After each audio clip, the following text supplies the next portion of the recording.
12018 on the Disney Treasure.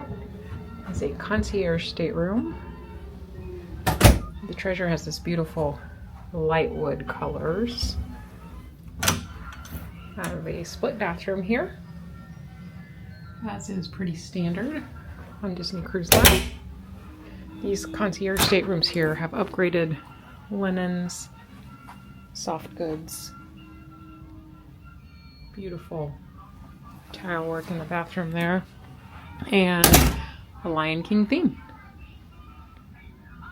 There's a pillow menu there for concierge guests. And this stateroom sleeps 5. There's a pull down up there and a Murphy bed right over there.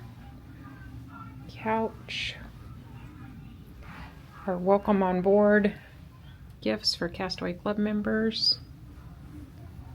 And a view of our veranda here. And this stateroom does not connect to the one next to it.